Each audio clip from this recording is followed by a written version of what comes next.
بسم الله الرحمن الرحيم الحمد لله رب العالمين والصلاة والسلام على رسول الله وعلى آله وأصحابه ومن تبعهم بإحسان إلى يوم الدين أما بعد. الحمدللہ پچھلی دفعہ ہماری گفتگو اس حدیث پر ہو چکی تھی کہ آپ صلی اللہ علیہ وسلم نے ٹھہرے ہوئے پانی میں غسل کرنے سے منع کیا ہے، اور دوسری روایت سے ہمیں اور بھی چیزیں پتہ چلی، تو اس کا مراجعہ کرتے ہیں. جی، کن کن چیزوں سے آپ نے منع کیا آپ صلی اللہ علیہ وسلم نے ٹھہرے ہوئے پانی میں کیا کیا نہ کیا جائے؟ ٹھہرے پانی میں جی غسل کرنے سے منع کیا ہے. آواز بہت دھیمی ہو گئی آپ کی. ٹھہرے ہوئے پانی میں سے غسل کرنے سے منع کیا ہے، اور نہیں، اس سے پہلے آواز صحیح تھی، ابھی بہت دھیمی ہو گئی، ایسا لگ رہا ہے دور سے بات کریں کافی.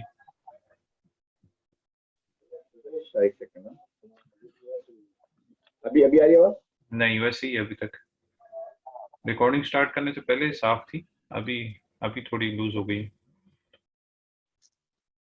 ابھی آ رہی ہے؟ ہاں ابھی صحیح ہے، ابھی صحیح ہے. ہاں، ٹھہرے ہوئے پانی میں غسل کرنے سے منع کیا اور ٹھہرے ہوئے پانی میں پیشاب کرنے سے منع کیے ہیں. ٹھیک ہے. اور غسل چاہے جنبی ہو چاہے غیر جنبی ہو، دونوں چیزیں منع، پیشاب کرنے سے بھی منع کیا ہے. اور کیا اس کی وجہ کیا، علت کیا ہے؟ کیا یہ کام کرنے سے پانی ناپاک ہو جائے گا، طہوریت سے نکل جائے گا پانی؟ یہ ناپاک ہو جائے گا پانی. وہ کون سا پانی جو ٹھہرا ہوا ہے پانی؟ ہاں، ناپاک کا حکم ہو جائے گا حدیث کے الفاظ سے؟ نہیں، حدیث کے الفاظ سے نہیں ہوگا. ہاں نہیں ہوگا، کیونکہ اس میں حدیث میں اس کے بارے میں کوئی ذکر نہیں ہے کہ اگر کسی نے ٹھہرے ہوئے پانی میں پیشاب کر دیا یا غسل کر دیا، چاہے جنبی ہو غیر جنبی ہو، تو اس کا کوئی حکم نہیں کہ پانی پاک ہے یا ناپاک ہے. اور جس طرح ہم نے اس میں بحث کی تھی کہ پانی کا جو حکم ہے پاکی ناپاکی کا اسی وقت لگے گا جبکہ اس کے کوئی اوصاف بدلے گی، کوئی ایک اوصاف اس میں بدلیں گے، تغیر ہوگا. تو پھر اس حدیث میں نہیں جو ہے وہ اس کی کیا علت ہے، مطلب کس وجہ سے پھر منع کیا گیا ہے؟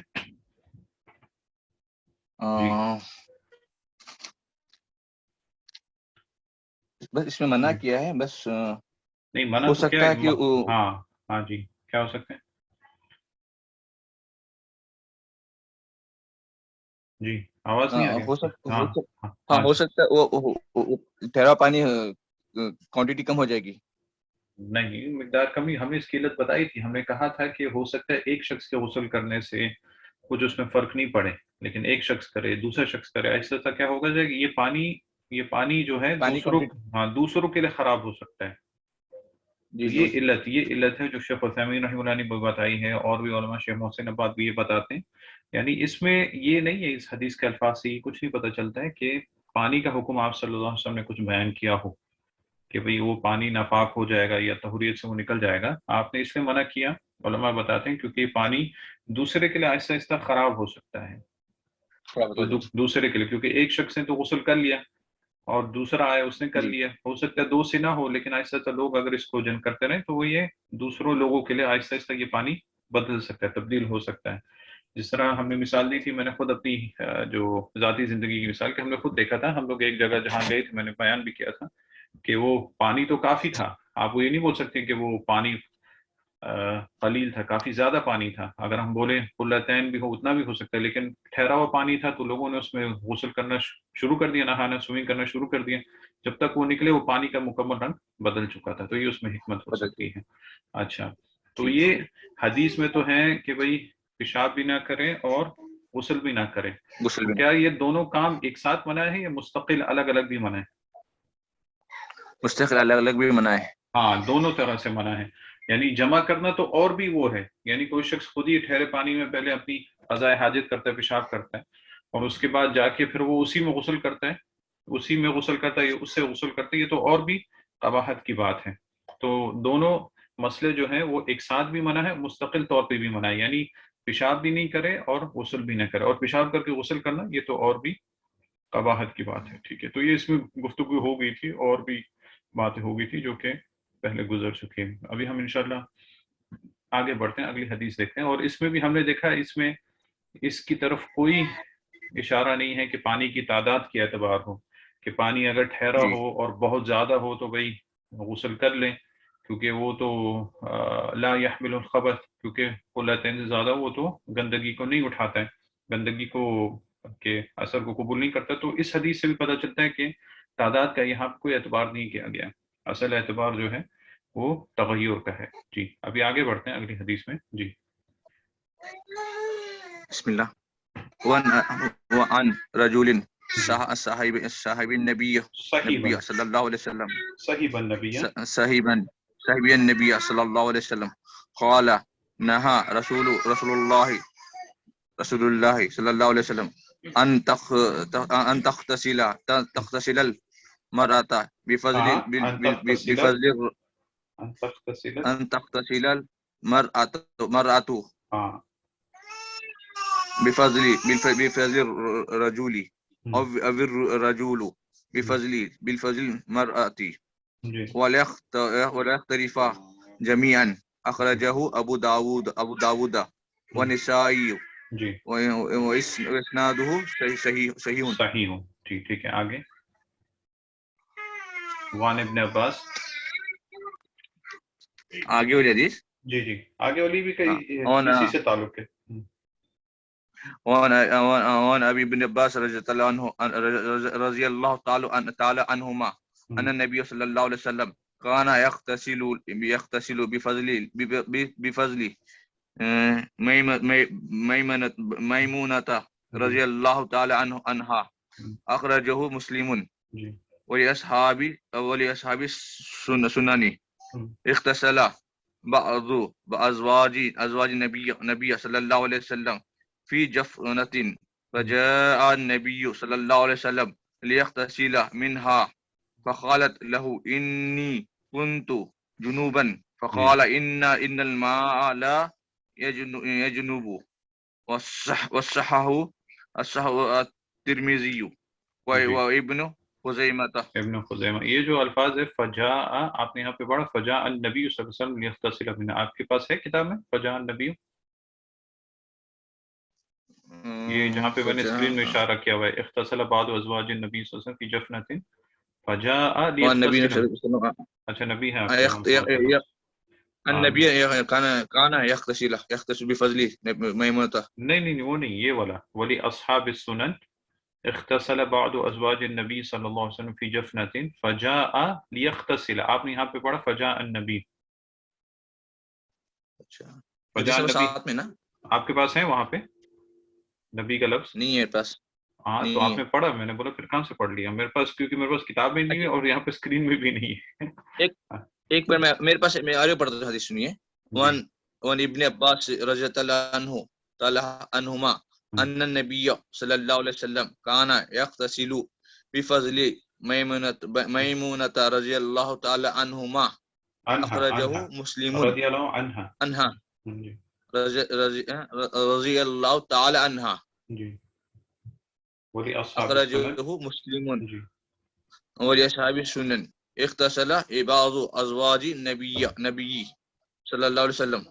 یہ بولے نہیں، اس کے بعد فی جفنۃ آگے. ہاں فی جفنۃ فجاء النبی. ہاں یہ آپ نے پڑھا نا فجاء النبی، تو آپ کے پاس نبی کا لفظ بھی آگے لکھا ہوا ہے کہ میرے پاس کتاب میں بھی نہیں اور اسکرین بھی نہیں ہے. فجاء لیغتسل منها اتنے الفاظ ہیں، لیکن یہاں پہ حاشیہ دیا ہوا ہے تو حاشیہ میں شاید یہ دیا ہو کہ نبی کا لفظ بھی کہیں پہ ہے کچھ. ہاں وفی السنن فجاء النبی لیتوضا، لیکن یتوضا کا لفظ بھی ہے منها او یغتسل منها. ٹھیک ہے انشاءاللہ پہلے ہم اس کا اعراب کرتے ہیں جس طرح طریقہ ہے انشاءاللہ اعراب، اور اس کے ساتھ ساتھ اس کا معنی کرتے ہیں، پھر حدیث کے فوائد انشاءاللہ دیکھیں گے. تو اب دوسری حدیث جو ہے وعن رجل صحیب النبی صلی اللہ علیہ وسلم. عن رجل سے کیا مراد ہے؟ رجل ایک سے زیادہ نہیں رجل، جیسے ہم نے ابھی تک اوپر دیکھے نا کہ جو حدیث آ رہی ہے ان ابی ہریرہ یا ان ابی سعید یا وعن ابن عباس. ہاں ایک صحابی سے مروی ہے. ایک ہاں صحابی عن رجل ایک شخص سے. رجل کا مطلب شخص ہوتا ہے، ایک شخص سے. رجل اور یہ نکرہ ہے، کوئی بھی شخص ہو سکتا ہے، لیکن یہاں پہ اس کی صفت آ کے اس کو خاص کر دیا گیا ہے. صفت کیا آ رہی ہے؟ صحیب النبی صلی اللہ علیہ وسلم، جس نے نبی کی صحبت اختیار کی، یعنی جو نبی کے صحابی میں سے ہیں. ان رجلین ایک ایسے شخص سے جو کہ نبی کریم صلی اللہ علیہ وسلم کا صحابی ہے. اچھا ٹھیک ہے، یہاں پہ تو ہم نے اس دن کہا تھا کہ جب صحیح حدیث کے لیے 5 اس میں شرطیں ہیں نا، 5 شرطیں ہیں، جی اس میں سے جو شروع کی شرطیں یہ ہیں کہ جو راوی ہے وہ عادل ہونا چاہیے، ضابط ہونا چاہیے. تو عادل اور ضابط جی ہونے کے لیے آدمی کی پہچان تو ہونی چاہیے نا، آپ بالکل. کو راوی کا نام پتہ ہونا چاہیے، کب پیدا ہوا، کب انتقال ہوا، کون ان کے شاگرد ہیں، تب آپ اور سچ بولتے تھے کہ نہیں، کیسے تھے اور حافظہ کیسا تھا، تب ہمیں پتہ ہوگا، تب ہم اس کے پر راوی پہ حکم لگاتے ہیں. لیکن یہاں پہ تو راوی کا نام ہی نہیں ہے، صرف کہا کہ ان رجل صاحب النبی صلی اللہ علیہ وسلم. تو پھر یہ حدیث صحیح ہوگی یا کیا ہوگی؟ اور آگے تو جا کے لکھا ہے حدیث صحیح ہے، اسناد صحیح. جی جی یہ دوسرے حدیثوں کے ساتھ جب اس کو ملا کے دیکھیں گے تو ہو سکتا ہے نہیں صحیح ہو اس جائے. طرح نہیں ہے. یہاں پہ ہاں جو شخص مبہم ہے وہ کون ہے؟ مبہم سے مراد جس کے بارے میں ہمیں اس کے نام وغیرہ کے بارے میں علم نہیں ہے. مبہم کون ہے یہاں پہ؟ یہ صحابی. صحابی ہیں. تو صحابی کے مبہم ہونے سے اسناد میں کوئی فرق نہیں پڑتا، یہ قاعدہ یاد رکھیں. اچھا صحابی کے مبہم ہونے سے کوئی فرق نہیں پڑتا، کیونکہ صحابہ سب کے سب عدول ہیں. سچے. ہاں جی سب کے جی سب عدول ہیں. عدول سے مطلب یہ ہوتا ہے ان کی عدالت کی گواہی جو ہے، یعنی ان کے صحیح ہونے کی. فقہ کا لفظ ہم صحابہ کے ساتھ استعمال نہیں کرتے ہیں، صحابہ کے ساتھ ہم بولیں گے سب کے سب عدول ہیں. عدول سے مراد یہ ہے کہ سب کے سب بالکل اپنی روایت میں بالکل سچے ہیں، پکے ہیں. اگر ان سے کوئی اور کیا بولتے ہیں سننے وغیرہ میں غلطی ہو وہ اور مسئلہ ہوتا ہے، لیکن روایت میں وہ بالکل پکے ہیں. اور کچھ ایسے ہو جائیں جس طرح صحابہ کرام میں آپس میں وہ اور چیزیں، لیکن صحابہ روایت کے معاملے میں سب عدول ہے. تو اگر کسی روایت میں آپ کے پاس آتا ہے ان رجل صاحب النبی صلی اللہ علیہ وسلم او ان اصحاب النبی صلی اللہ علیہ وسلم، یا تو آپ صلی اللہ علیہ وسلم کے صحابی سے کوئی روایت کرتا ہے، اور شرط یہ ہے کہ ان سے نیچے کی سند ٹھیک ہو، یعنی صحابی سے نیچے کی سند جو محدث ہیں ان تک ٹھیک ہو. مثال کے طور پہ امام بخاری اگر کوئی روایت کر رہے ہیں تو صحابی سے نیچے کون ہوں گے؟ صحابی ہاں سے تابی. ہاں تابعی ہوں گے. تو تابعی سے لے کے امام بخاری تک کی سند ٹھیک ہونی چاہیے. اگر وہاں تک ہاں سند ٹھیک ہے تو صحابی کے بارے میں اگر نام نہیں بھی پتا ہے تو کوئی حرج کی بات نہیں. نام پتا ہو تو یہ اور بہتر ہو جائے گا، تاکہ ہمیں پتا ہوگا کہ فلاں صحابی کی حدیث ہے. اگر یہی کسی اور صحابہ سے آ رہے ہیں تو یہ 2 حدیث کاؤنٹ ہو جائیں گی، سیم حدیث. لیکن اگر نہیں پتا ہے جی تو صحابہ کا مبہم ہونا، یعنی ان کا مجہول ہونا یا ان کا نام نہیں پتا ہونا، یہ حدیث کی صحت میں کوئی بھی قاعدے نہیں ہے. یعنی فرق نہیں. اس میں ہاں حدیث اس کی وجہ سے، کیونکہ صحابہ سب کے سب عدول ہیں. کیوں عدول ہیں؟ کیونکہ اللہ اس کے رسول نے ان کی تصدیق کی. بہت ساری اس کے جی دلائل ہیں. مثال کے طور پر اللہ رب العزت نے بہت ساری جگہوں پر صحابہ کرام کے بارے میں فرمایا کہ اللہ ان سے راضی ہو گیا. جیسے جی جی والسابقون الاولون من المہاجرین، جو سبقت لے جانے والے مہاجرین میں سے، انصار میں سے، والذین اتبعوہم بإحسان، اور جنہوں نے ان کی اتباع کی احسان کے ساتھ، کیا ہوا؟ رضی اللہ عنہ، اللہ ان سے راضی ہو گیا، ورضوا عنہ، اور وہ اللہ سے راضی ہو گئے، اور اللہ اور عزت نے ان کے لیے جنات وغیرہ تیار کی. جی اس جی طرح اور بھی بہت سارے مقامات ہیں. لقد رضی اللہ عن المؤمنین اذ یبایعونک تحت الشجرہ، بے شک اللہ مومنین سے راضی ہو گئے. تو اللہ نے خود ہی ان سے اپنی رضامندی بتائی ہے، اور اس لیے علماء کہتے ہیں تمام کے تمام صحابہ عدول ہیں. اسی طرح احادیث میں بھی ہیں، آپ صلی اللہ علیہ وسلم نے فرمایا کہ لا تسبوا اصحابی، لا تسبوا اصحابی، میرے صحابہ کو گالی مت دیا کرو، میرے صحابہ کے بارے میں برا بھلا مت بولا کرو. لو ان احدکم انفق مثل احد ذهبا ما بلغ مد احدهم ولا نصیفه.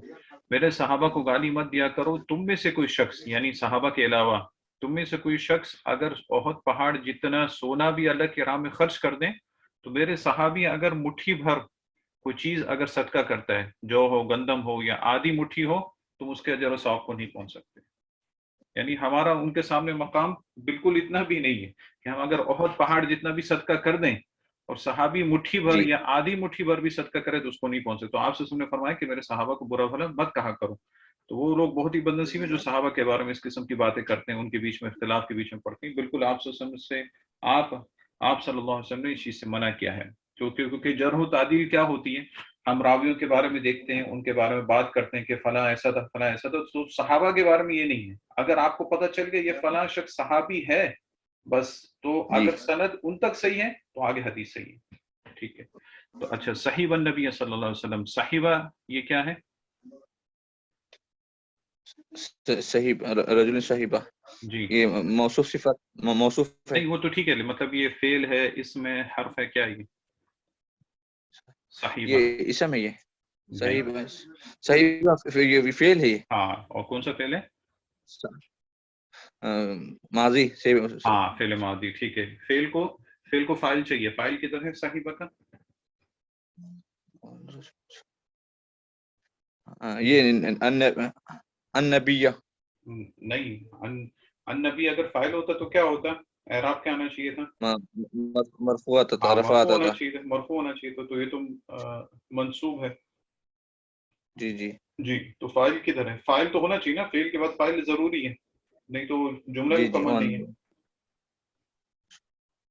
نبی صلی جی اللہ علیہ وسلم. یہ ان فاعل آنے کے سے نبی نہیں فاعل کا قاعدہ ہم نے بتایا تھا نا کہ فاعل جو ہے یا تو ظاہر ہوگا یا تو مضمر ہوگا. اگر فاعل یہاں پہ ہوا ظاہر نہیں ہے تو ضمیر ہونا چاہیے. ہوا ہاں ضمیر ہوا. صحیبہ میں فاعل ضمیر جو ہے وہ مذکر غائب کا ہوگا، کیونکہ مذکر غائب کا صیغہ ہے. مذکر غائب یعنی صحیبہ ہوا اصل میں ہوا، اور ہوا کس کی طرف لوٹے گی؟ ضمیر یہ صاحب کے یہ صحابی رجل کی طرف، جو رجل ہے رجل کی طرف لگے گی، رجل کی طرف. یعنی صحیبہ ہوا یعنی رجل النبی صلی اللہ علیہ وسلم. تو نبی کریم صلی اللہ علیہ وسلم یعنی جو لفظ ہے وہ کیا بن رہا ہے یہاں پہ؟ مفعول بھی. مفعول بھی ہاں، اس لیے منصوب ہے. ٹھیک ہے. یعنی ایک ایسے شخص ہے جنہوں نے نبی کریم صلی اللہ علیہ وسلم کی صحبت اختیار کی ہے. آپ نے فرمایا نہا رسول اللہ صلی اللہ علیہ وسلم. ٹھیک ہے. نہا یہ پھر سے فعل ماضی آ گیا، لیکن اس کے آخر میں حرف علت ہے، نہا ینہا. ہاں الف ہے. تو اس کا جو تصریف تک ہم نہیں پہنچے انشاءاللہ، صرف میں دیکھیں گے تو اس کا آئے گا صحیبہ یصحبو آتا ہے نا، صحیبہ یصحبو. اور یہاں پہ نہا ینہا، نہا ینہا، نہا رسول اللہ صلی اللہ علیہ وسلم. یہ تو واضح ہے، نہا فعل ماضی ہے، رسول اللہ اس کا فاعل ہے، رسول جو ہے مضاف ہے، اور لفظ جلالہ مضاف الیہ.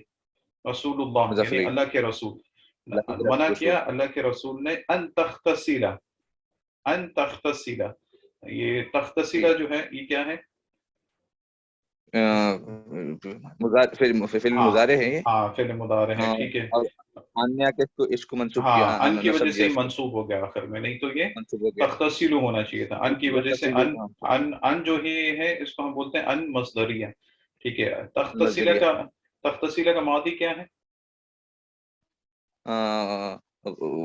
غسلہ نہیں، غسل یغسل کا ہوگا. یہاں پہ تغتسل ہے. یہ تھوڑے سے ہاں یہ تھوڑے سے اوزان ہم لے چکے ہیں. آپ علامت مضارع کو نکال دیں. یہ کیا کو نکالتے اغتسل بن جائے گا. اغتسل بن جائے گا. صرف میں انشاءاللہ ابھی ہم نے لینا ہے کہ باقی صیغوں سے مضارع کیسے بنائیں گے، تب یہ آسان ہو جائے گا انشاءاللہ. کہ غسل کرے. المرأۃ، مرأۃ یہ فاعل ہو گیا تغتسل کا، اس لیے دیکھیں تا آیا کیونکہ یہ مؤنث غائب کی صیغے کے لیے. تغتسل المرأۃ. ٹھیک ہے. بفضل الرجل، آپ صلی اللہ علیہ وسلم نے منع کیا کہ غسل کرے کوئی عورت بفضل رجل کسی آدمی کے بچے پانی سے. یہ فضل کے اوپر وہ کیوں آیا ہے، کسرہ کیوں آیا ہے؟ با کی وجہ سے. ہاں با کی وجہ سے، حرف جر کی وجہ سے. اور رجل کے اوپر کسرہ کیوں آئے؟ یہ بفضل یہ اس کا مضاف الیہ ہے. ہاں مضاف الیہ، مضاف الیہ، مضاف الیہ. فضل جو ہے وہ مضاف ہے، رجل جو ہے مضاف الیہ. ہاں اور مضاف الیہ ہمیشہ مجرور ہوتا ہے، یعنی آدمی کے بچے پانی سے. اگر رجل، اچھا رجل یہ جو آگے آیا اگر رجل، اس دوسرے رجل پہ یہ کیوں ہے، رفع کیوں ہے؟ یہ مبتدا ہونے پر نہیں، اس سے پہلے آپ دیکھیں نا او آیا ہے. او کیا ہوتا ہے؟ ہاں او ہے نا. او کیا کرتا ہے؟ حرف عطف ہے. ہاں حرف عطف میں سے ہے، حرف عطف میں ہے. ٹھیک ہے. تو ابھی آپ کے پاس عطف کے بعد یہ مرفوع آ گیا، تو پھر لازم ہے کسی مرفوع پہ معطوف ہونا چاہیے. تو کون سا اس کا معطوف کون ہے؟ معطوف علیہ کون سا اس کا معطوف علیہ؟ معطوف علی جی پیچھے دیکھیں کون سا مرفوع ہے جس پہ یہ معطوف ہو سکتا ہے؟ المرأۃ. ہاں المرأۃ، بالکل صحیح. یعنی غسل کرے کوئی عورت آدمی کے بچے پانی سے، او الرجل، یا یعنی او یغتسل الرجل، یا تو غسل کرے کوئی مرد بفضل المرأۃ، عورت کے بچے پانی سے. تو او عطف ہے کس کے پر؟ رجل کس کے پر عطف ہے؟ مرأة پہ. یعنی غسل کرے کوئی عورت مرد کے بچے پانی سے، یا تو کوئی مرد غسل کرے عورت کے بچے پانی سے. ایسے نہ کرے تو کیا کرے؟ وَلْيَخْتَرِفَ جَمِيعًا، وَلْيَخْتَرِفَ جَمِيعًا. ٹھیک ہے، ابھی یہ فعل مجھے حل کر کے بتائیں کہ یہ کیا تھا اصل میں. ہے تو یہ فعل نا، یہ تھا کیا اصل میں؟ ہاں فعل ہے. کون سا فعل ہے اور اس میں کیا ہوا ہے؟ مضارع تھا یہ. ٹھیک ہے مضارع تھا. اور کون سا مضارع کا کون سا صیغہ تھا؟ یہ غائب مذکر کا تھا یہ. نہیں مضارع غائب نہیں. ہاں غائب تو ٹھیک ہے، لیکن غائب کا صیغہ ہے. بالکل آپ کی صحیح بات ہے. اس کے ساتھ ایک اور لفظ بھی بتانا پڑے گا یہاں پہ، کیونکہ یہاں پہ دو لوگوں کی بات ہو رہی ہے نا. تو یہ کون سا صیغہ ہونا چاہیے؟ یہ غائب مذکر تثنیہ کا صیغہ ہے. تثنیہ کا صیغہ، بالکل صحیح. تثنیہ کا صیغہ، تثنیہ کا صیغہ ہونا چاہیے تھا. تو تثنیہ کا صیغہ تھا. ہاں ہاں لام کی وجہ سے کیا گر گیا آخر میں؟ لا یختلف ان مدمر ہے یہاں پر. نہیں ان تو مدمر ہوگا، وہ تو مسئلہ نہیں، لیکن لام کی وجہ سے کیا گر گیا آخر میں؟ نون گر گیا یہاں پر. ہاں نون گر گیا. یعنی اصل میں کیا ہونا چاہیے تھا؟ یختلفانی. یختلفانی یعنی یختلفانی مرد اور عورت دونوں ایک ساتھ، یختلفانی جمیعاً دونوں کے دونوں ایک ساتھ اس کو لے لیں. لیکن لام کی وجہ سے یہ لام جو ہے اس کو لام امر کہتے ہیں، لام امر. جی. اور یہ لام جو ہے اصل میں یہ لام جو ہوتا ہے یہ کسرہ کے ساتھ آتا ہے، کسرہ کے ساتھ ہو سکتے. یعنی اصل میں کیا ہونا چاہیے؟ لی یختلفا. لیکن جب اس لام سے پہلے، اگر یہ یاد رکھے قاعدہ، شاید میں نے ذکر بھی کیا تھا نحو میں، لیکن ہم مراجعہ کرتے ہیں تو ان کو ضروری ہے کہ مراجعہ کریں. اس لام سے پہلے اگر واو آ جائے، ٹھیک ہے، یا فا آ جائے یا ثم آ جائے، تب اس لام کو آپ ساکن کر دیں گے. ٹھیک ہے. ایک ہوتا ہے لام امر، یہ لام امر ہے. جی لام امر. اور ایک ہوتا ہے لام تعلیل، علت بتانے کے لیے. ہاں اور یہ دونوں لام کے نیچے کسر آتی ہے. جی دونوں لام کے نیچے کسر آتی ہے، لام امر کے نیچے بھی اور لام تعلیل کے نیچے بھی. یعنی لام تعلیل جو ہوتا ہے وہ نصب دے دیتا ہے، اور لام امر جو ہے وہ جزم دیتا ہے. یہاں پہ لام امر نے فعل مضارع کو مجزوم کر دیا، جزم دیا. ٹھیک ہے. لیکن لام امر کی پہچان اس طرح بھی ہوتی ہے کہ ایک تو اس میں امر کا معنی ہوتا ہے، اور دوسری بات اگر اس سے پہلے واو فا یا ثم آ جائے تب اس کو ساکن کر دیتے ہیں. لیکن لام تعلیل ہمیشہ اس کے نیچے کسرہ رہتا ہے. ٹھیک ہے. جس طرح قرآن مجید میں آیت ہے لیعلم ان قد ابلغوا رسالت، لیعلم، دیکھ لیعلم ہے تاکہ وہ جان لے. یعنی تعلیل کا مطلب کیا ہوتا ہے؟ علت بتانا، سبب بتانا. لیعلم تاکہ وہ جان لے. لام امر کا مطلب ہے حکم دینا. جس طرح قرآن مجید میں ایک ہی جگہ پہ یہ تینوں حرف پیچھے آئے ہیں. سورہ حج کی آیت ہے غالباً، سورہ حج کی ایک آیت میں اللہ تعالیٰ نے فرمایا کہ من کان یظن ان لن ینصرہ اللہ فی الدنیا والآخرۃ فلیمدد. فلیمدد، دیکھیں یہاں پہ کیا ہے؟ لام امر سے پہلے فا ہے. فلیمدد پہلے مضارع کیا تھا؟ یمددو. یمددو تھا نا. یمددو اصل میں یمدو ہوتا ہے، لیکن جب اس کو ہم جزم کرتے ہیں تو دال کو ہم کھول دیتے ہیں، یعنی اس کا اتمام کھول دیتے ہیں. تو لام امر سے پہلے فا آیا تو فا کو ساکن کر دیا، نہیں تو اصل میں کیا تھا؟ لیمدد. فلیمدد بسبب الی السماء ثم لیقطع. ثم لیقطع ثم لیقطع ثم آیا پھر سے لام امر، پھر لام امر پھر سے کیا ہو گیا؟ ساکن ہو گیا. ثم لیقطع، یقطع ہو گیا نا، آخر میں ساکن آ گیا، پھر سے ساکن داخل ہو گیا. ثم لیقطع فلینظر، پھر سے فا کے اوپر کیا ہے؟ فلینظر. ہاں فلینظر. تو کیا ہو گیا؟ لام امر پھر سے ساکن ہو گیا. اگر فا لام اور فا واو اور ثم اس سے پہلے نہیں آئیں گے تو یہ اپنی حالت پہ رہے گا، یعنی لام کے نیچے کسرہ ہی رہے گا. ٹھیک ہے. لیکن چونکہ یہ آ گیا اس لیے یہ